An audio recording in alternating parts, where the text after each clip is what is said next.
भारतीय संविधान को बनाने में आज के इस वीडियो में हम यही जानेंगे कि छत्तीसगढ़ की क्या भूमिका थी। प्रमुख भूमिका निभाने वालों में से घनश्याम सिंह गुप्त और रविशंकर शुक्ल जी ही थे। वो संविधान बन रहा था, उसको वो हिंदी में अनुवाद कर रहे थे। कई बार ऐसा सुनने और देखने को मिलता है कि संविधान को पढ़ने और समझने के लिए लोग पीछे हट जाते हैं। तो क्या उसके शब्द, उसके लिखे हुए वाक्य क्या इतने कठिन है? तो हम लोग पढ़ें कि हम भारत के लोग संपूर्ण प्रभुत्व लोकतंत्रात्मक गणराज्य, इस तरीके से जो प्रियम्बल को याद हमने किया है तो वो घनश्याम सिंह गुप्त जी के कारण याद किया है। तो उसी दिन से मेरे को कीड़ा काटने लगा कि ये कौन सा व्यक्ति है जिसके लिए द हिंदू मेन न्यूज़पेपर में छपता है। आम जनता तक मत लाओ ये किताब। तो इससे कितना वाकिफ है आपकी, मतलब ये सिर्फ क्या वकीलों के लिए? मैं हमारा जो संविधान है वो गैर भारतीय है, आलोचना के शब्द हैं ये। संविधान सिर्फ मेरे एक वाले कोर्ट वाले के लिए नहीं है, संविधान इस देश की जनता के लिए है। संविधान का असली प्रयोग पहली बार भारत के लोगों ने नेहरू जी की मृत्यु के बाद देखा। आज की वीडियो की शुरुआत कुछ सवालों से। आखिरी बार आपने संविधान कब पढ़ा था? सिविल सेवा परीक्षा की तैयारी करते वक्त, या फिर आपने कभी अधिकार को समझने के लिए भी पढ़ा, या फिर अपनी नागरिकता की समझ के लिए भी आपने कभी संविधान को पढ़ा? नमस्कार, मेरा नाम फैजान और आप केपी न्यूज़ देखना शुरू कर चुके हैं। आज 26 नवंबर है और आज संविधान दिवस है। 26 नवंबर 1949 को हमारा संविधान बनकर तैयार हुआ था और संविधान सभा ने इसे अपनाया था। और आज की इस वीडियो में हम संविधान से जुड़े हुए कुछ किस्से, कुछ तथ्य जानेंगे और समझेंगे। हमारे भारतीय संविधान को बनने में 2 साल 11 महीने 18 दिन लगे थे और भारतीय संविधान को बनाने में कई राजनीतिक विशेषज्ञ, स्वतंत्रता सेनानी, बुद्धिजीवियों का श्रम लगा था, योगदान लगा था। और भारतीय संविधान को बनाने में आज के इस वीडियो में हम यही जानेंगे कि छत्तीसगढ़ की क्या भूमिका थी। छत्तीसगढ़ के बताया जाता है कि छत्तीसगढ़ के कुछ विभूतियों के खास योगदान भी भारतीय संविधान के निर्माण में योगदान लगे हुए हैं। तो आज उसी पे हम खुलकर बात करेंगे और इस सब सारी चीज़ों का सवालों पे जवाब लेने के लिए हमारे साथ जुड़ रहे हैं एडवोकेट संजीव तिवारी जी। आपका बहुत बहुत धन्यवाद हमें समय देने के लिए। और आपको एक महत्वपूर्ण बात ये भी बता दूँ कि सर ने काफ़ी सालों मेहनत कर एक किताब लिखी है और किताब भी छत्तीसगढ़ के संविधान निर्माण में जो भूमिका है उस पर किताब है और किसी एक व्यक्तित्व पर उन्होंने काफ़ी काम किया है और उसे विस्तृत से काफ़ी लेख अपनी किताबों में लिखा है। तो सर, आपका बहुत बहुत स्वागत है। सबसे पहले सर, मेरा सवाल ये है कि संविधान के निर्माण में काफ़ी लोगों का योगदान। बिल्कुल। छत्तीसगढ़ की क्या भूमिका थी संविधान जब निर्माण किया जा रहा था और छत्तीसगढ़ के किन किन विभूतियों ने योगदान दिया इसमें? छत्तीसगढ़ से संविधान निर्माण के लिए जो कॉन्स्टिट्यूएंट असेंबली में लोग गए थे उसमें से घनश्याम सिंह गुप्त जी प्रमुख व्यक्ति थे। था क्या कि जब कॉन्स्टिट्यूएंट असेंबली का गठन किया गया तो जैसे अभी राज्यसभा का गठन होता है, प्रत्यक्ष मतदान प्रणाली से नहीं होती, राज्यसभा में अप्रत्यक्ष मतदान प्रणाली से लोग जाते हैं, उसी प्रकार से संविधान सभा के निर्माण के लिए पूरे देश भर से जो प्रमुख व्यक्ति थे उनका मनोनयन किया गया और वो संविधान निर्माण के लिए संविधान सभा का गठन किया गया। तो जो सीपी एंड बरार उस टाइम में जो हम लोगों का राज्य था, मध्य प्रदेश, नागपुर और छत्तीसगढ़ का कुछ हिस्सा बनके सीपी एंड बरार था जी। तो सीपी एंड बरार में विधानसभा का गठन हुआ था और विधानसभा का बाकायदा मतदान हुआ था और विधानसभा में वहाँ विधायक चुने गए थे। तो जो मतलब विधानसभा था, विधानसभा के मंत्री लोग और विधानसभा के कुछ प्रमुख व्यक्तियों का मनोनयन संविधान सभा के लिए किया गया था। तो सीपी एंड बरार के अध्यक्ष के रूप में रविशंकर शुक्ल जी का चयन हुआ था, घनश्याम सिंह गुप्त जी का हुआ था, बैरिस्टर ठाकुर प्यारेलाल जी का हुआ था और कुछ ST SC विंग से थे गुरु अगमदास जी जैसे लोगों का चयन हुआ था। तो मेरे ख्याल से 10-12 लोगों का मनोनयन संविधान सभा के लिए हुआ था, मगर संविधान सभा में प्रमुख भूमिका निभाने वालों में से घनश्याम सिंह गुप्त और रविशंकर शुक्ल जी ही थे, जहाँ तक मेरा अध्ययन रहा। छत्तीसगढ़ से जी।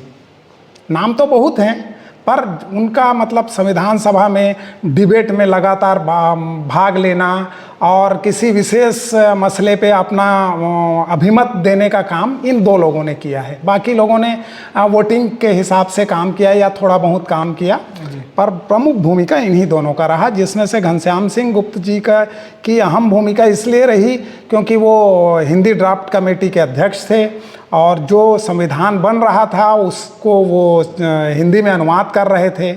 उनका तो ये मानना था कि 47 के बाद कुछ पेपरों में लगातार वो विज्ञप्ति देते रहे हैं और राजनीतिक रूप से बयान देते रहे हैं कि भारत का संविधान हिंदी में बनना चाहिए, या भारत का संविधान के लिए जो कॉन्स्टिट्यूएंट असेंबली में डिबेट हुए हैं उस डिबेट को अंग्रेजी ठीक है, चूँकि भारत के संविधान निर्माण के लिए पूरा देश भर से अलग अलग प्रदेश के लोग गए थे, सब लोग हिंदी नहीं जानते थे और 1947 में हिंदी की स्थिति और आज की हिंदी की स्थिति में बहुत अंतर है। तो हिंदी भाषी लोग कम थे, तो उनका कहना था या उनके जैसे लोगों का कहना था कि संविधान बनाया भले अंग्रेजी में जाए पर उसको अंगीकार हिंदी में किया जाए, ऐसा शुक्ल जी का भी कहना था। इन्होंने कई डिबेट कहे, कई प्रेस विज्ञप्ति जारी किए, प्रेस कॉन्फ्रेंस जारी हुआ, पर आफ्टर ऑल इंग्लिश में हमारा संविधान स्वीकार हुआ। और एक मज़े की बात फैजान जी मैं आपको बताऊं कि मेरे उम्र के लोग जो मेरे उम्र के लोग हैं, जो हिंदी भाषा भाषी लोग हैं, वो संविधान को अगर पढ़े हैं, 9वीं 10वीं में कॉन्स्टिट्यूशन विषय में रहा है हम लोगों के, तो हम लोग पढ़े हैं कि हम भारत के लोग संपूर्ण प्रभुत्व लोग तंत्रात्मक गणराज्य, इस तरीके से जो प्रियम्बल को याद हमने किया है तो वो घनश्याम सिंह गुप्त जी के कारण याद किया है। अच्छा। घनश्याम सिंह गुप्त जी ने उसको हिंदी अनुवाद किया जी। और वो हिंदी अनुवाद ही हम लोगों के विषय सूची में विषय में आया, क्योंकि हम लोग तो हिंदी भाषा भाषी लोग थे। तो ये बड़ा कंट्रीब्यूशन उनका था कि उन्होंने पूरे भारत के जो हिंदी भाषी लोग थे उनके लिए सहज रूप में संविधान का ड्राफ्ट प्रस्तुत किया। घनश्याम जी के ऊपर आपने पूरी किताब लिख दी है सर। आखिर आपने क्यों चयन किया घनश्याम जी को ही? ये भी एक रोचक किस्सा है। सन मेरे को तो याद नहीं होगा, पर वाकया याद है मेरे को कि जब आधार कार्ड के लिए केंद्र सरकार ने एक बिल लाया और उस बिल को मनी बिल के रूप में संसद में पेश किया, यानी मनी बिल के रूप में संसद में पेश करना यानी उसकी जो प्रायोरिटी है वो बढ़ जाती है। मनी बिल है इसलिए उसमें डिबेट के कुछ क्राइटेरिया है, उससे छूट मिल जाता है और दूसरे क्राइटेरिया से छूट मिल जाता है मनी बिल में। तो मनी बिल के तरह ये आधार बिल को लाया गया। तो जयराम नरेश कांग्रेस के एक नेता हैं, उन्होंने सुप्रीम कोर्ट में एक केस लगाया और वो केस लगाया, उसमें घनश्याम सिंह गुप्ता जी के कॉन्स्टिट्यूएंट असेंबली में दिए गए भाषण को कोट किया। वो द हिंदू में छपा था, द हिंदू के मेन पेज में छपा था जी। उसमें घनश्याम सिंह गुप्ता का नाम था। चूंकि मैं दुर्ग का हूँ, घनश्याम सिंह गुप्ता को जानता हूँ और कॉन्स्टिट्यूएंट असेंबली के वो मेंबर हैं, इतना बस जानता था जी। तो उसी दिन से मेरे को कीड़ा काटने लगा कि ये कौन सा व्यक्ति है जिसके लिए द हिंदू मेन न्यूज़पेपर में छपता है और जयराम नरेश जी सुप्रीम कोर्ट में इसका रेफरेंस लेके पिटीशन लेके आते हैं। फिर मैंने खोजना चालू किया, फिर नेशनल आर्काइव में डेटा मैंने खगाला, यहाँ लोगों से जानकारी लिया तो यहाँ ज़्यादा लोगों को मालूम नहीं था। ये जानते थे कि वो संविधान सभा में थे, ये जानते थे कि वो स्वतंत्रता संग्राम सेनानी थे, ज़्यादा कुछ नहीं जानते थे। इवन इनके परिवार को भी इनके एक्चुअल अवदान के बारे में जानकारी नहीं थी। उस समय में जब 1937 में आप हिंदी दिवस अपन मनाते हैं, हिंदी के लिए ये कितने डिवोटी थे वो बात समझ में आता है कि 1937 में CPN बरार विधानसभा में ये जब विधानसभा की जो ऑफिशियल लैंग्वेज थी वो अंग्रेजी थी, ये हिंदी में चालू करवा दिए थे डिबेट। अच्छा। जबकि 1937 में हमारा देश आज़ाद नहीं हुआ था। जो चयन हुआ था, जो चुनाव हुआ था, वो अंग्रेज़ों के हम कृपा पात्र थे। हम मंत्री बने थे, विधायक बने थे, अंग्रेज़ों के कृपा पात्र बन के विधायक बने थे और उसी के हिसाब से हम विधानसभा अध्यक्ष बने थे। उसके बाद भी वो बोले कि नहीं, यहाँ डिबेट होगा, हिंदी में डिबेट होगा। तो उसके बाद इस बात को गांधी जी ने यंग इंडिया में छापा, द हरिजन में छापा, मेन पेज में इस बात को छापा कि पूरे भारत में एक प्रदेश ऐसा है जिसका विधानसभा अध्यक्ष डिबेट को हिंदी में चालू कर दिया अपने दम पे, अंग्रेजों के विरोध के बाद भी, और अंग्रेजों को स्वीकार करना पड़ा। तो इस टाइप तरीके से कुछ बातें रही घनश्याम जी के बारे में। विधानसभा का जब विधानसभा में सारी चीज़ें जब चल रही थी, संविधान को बनाने के लिए जब निर्माण करने के लिए तैयारियां चल रही थी, तो इनकी प्रमुखता से क्या क्या योगदान रहे उस समय, ये क्या कोशिश कर रहे थे? मूलतः यदि कॉन्स्टिट्यूएंट असेंबली के डिबेट के 12-15 भागों को पढ़ें तो घनश्याम सिंह गुप्त जी अंबेडकर के बहुत सारी चीज़ों में लगातार ऑब्जेक्शन लेते रहे हैं, और ऑब्जेक्शन देश हित के लिए लेते रहे हैं, फिर कुछ चीज़ों को वो स्वीकार भी करते रहे हैं। क्योंकि घनश्याम सिंह गुप्त जी पेशे से वकील थे जी, उन्होंने LLB किया हुआ था, और अंबेडकर जी भी विधि के अच्छे ज्ञाता थे, तो उनका बहस अंबेडकर जी से अक्सर होते रहता था शब्दों के बारे में जी। तो वो प्रयास घनश्याम सिंह गुप्त जी और इवन सारे कॉन्स्टिट्यूएंट असेंबली में जो मेंबर्स थे, सबका मानना था कि ऐसा प्रयास किया जाए, कुछ गलती हो रही है पर डिरेल हो रहा है तो तुरंत उसको रेल लाया जाए। और जो 200-300 मेंबर थे उनमें से 12-15 ज़्यादा सक्रिय मेंबर थे। घनश्याम सिंह गुप्त जी हिंदी ड्राफ्ट कमेटी के अध्यक्ष थे जी। घनश्याम सिंह गुप्त जी के हिंदी ड्राफ्ट कमेटी में लगभग 40 मेंबर थे, जिसको लीड ये करते थे। अच्छा। और घनश्याम सिंह गुप्त जी के जो हिंदी ड्राफ्ट कमेटी की जो कमेटी थी, उसमें राहुल सांस्कृत्यायन जैसे बहुत बड़े ज्ञानी उसके मेंबर थे। राहुल सांस्कृत्यायन जी चेयरमैन नहीं थे, चेयरमैन घनश्याम सिंह गुप्ता थे हमारे दुर्ग के। अच्छा। तो वो प्रयास करते थे उस टाइम में, जो हिंदी थी उस टाइम में, हिंदी की जो स्थिति थी और उस टाइम में जिस प्रकार हिंदी बोली जाती थी, उसके हिसाब से उन्होंने उस ड्राफ्ट में हिंदी को, मतलब कॉन्स्टिट्यूशन का हिंदी ड्राफ्ट उन्होंने तैयार किया था। तो ये बहुत बड़ा योगदान माना जा सकता है। मतलब आज जो भारत के सभी लोग हिंदी में, जो भी हिंदी भाषा भाषी लोग हैं जो संविधान को जानते हैं, वो घनश्याम सिंह गुप्त जी के बारे में लिखे संविधान को जानते हैं। अच्छा, ये बोला जा सकता है। तो बड़ा योगदान है उनका जी। एक सवाल ये मैं ले रहा था सर कि कई बार ऐसा सुनने और देखने को मिलता है कि संविधान को पढ़ने और समझने के लिए लोग पीछे हट जाते हैं। तो क्या उसके शब्द, उसके लिखे हुए वाक्य क्या इतने कठिन है, क्या बहुत ज़्यादा कठिन है कि लोग डरते हैं उसे पढ़ने में और समझने के लिए सोचते हैं?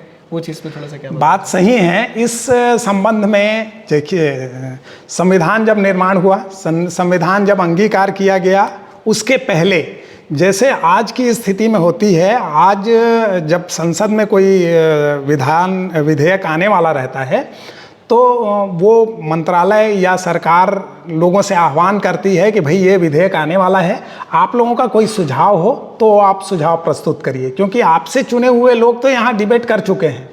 उसके अतिरिक्त आपको लगता है कि कोई और चीज़ जो छूट गई है जिसको लाना चाहिए तो वो लाइए। तो वैसी स्थिति उस समय भी हुई थी। उस समय भी पूरे देश भर से संविधान के अलग अलग पहलुओं पे हजारों लेटर अंबेडकर जी को मिले थे। अंबेडकर जी विधि मंत्री थे और उस टाइम में मेरे ख्याल से प्रसाद वित्त मंत्री थे। तो वित्त मंत्री और विधि मंत्री को ढेरों लेटर मिले थे।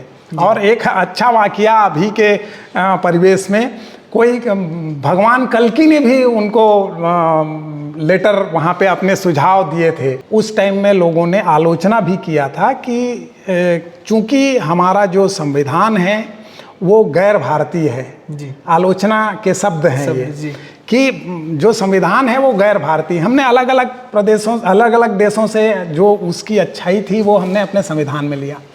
पर अंबेडकर जी का कहना था और हमारे घनश्याम गुप्त जी का कहना था कि यद्यपि वो गैर भारतीय है पर वो अभारतीय नहीं है।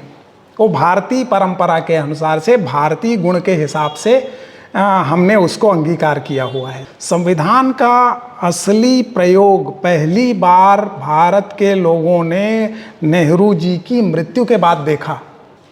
देश कैसे चलता है, देश का कंट्रोल कैसे होता है। उनकी मृत्यु हो गई, उसके मृत्यु के घोषणा करने के पहले प्रधानमंत्री का घोषणा होना चाहिए। जो संविधान में प्रावधान है एक लोकतंत्रात्मक गणराज्य को कैसे चलना है, उसका प्रयोग पहली बार नेहरू जी की मृत्यु के बाद हुआ। अच्छा, तब संविधान लागू हुआ, ऐसा लोगों ने जाना, यारी ये संविधान के कारण हो रहा है। तो वही मैं इसी से एक सवाल रिलेट ये होता है कि कई बार संविधान की किताब के संदर्भ से लोग ये कहते हैं कि ये सिर्फ इस किताब को सिर्फ वकीलों तक रहने दो, जजों तक रहने दो, वही समझ पाएंगे, वही पढ़ पाएंगे, आम जनता तक मत लाओ ये किताब। तो इससे कितना वाकिफ है आपकी, मतलब ये सिर्फ क्या वकीलों के लिए दस्तावेज है क्या? मैं बिल्कुल इससे ये नहीं हूँ, इत्तेफाक नहीं रखता। क्या है, अंबेडकर जी का कहीं भी पूरे देश में स्टैचू देख लो, वो संविधान रखे हुए हाथ ऐसा करते हैं। अंबेडकर जी ये कहना चाह रहे हैं ना कि आप पढ़ो, जन जन के को जानना चाहिए इस कॉन्स्टिट्यूशन को, इस संविधान को। संविधान सिर्फ मेरे एक काले कोट वाले के लिए नहीं है, संविधान इस देश की जनता के लिए है। और बार बार आप पढ़ेंगे, हिज्जा करेंगे तो हर चीज़ समझेंगे।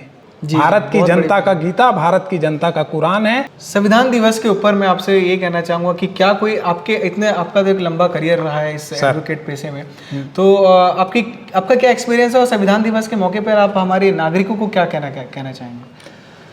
बस आज के दिन पे मैं आपके दर्शकों को ये कहना चाहूँगा कि संविधान को अवश्य पढ़ें, संविधान को के अधिकार चैप्टर को अवश्य पढ़ें कि आपके अधिकार क्या हैं, इस संविधान ने आपको अधिकार क्या दिया है, इसको पढ़ें। अधिकार के साथ साथ आप अपने कर्तव्यों को भी पढ़ें, क्योंकि ज़्यादातर ये देखा जाता है कि हम अधिकारों की बात करते हैं, अपने कर्तव्यों की बात नहीं करते।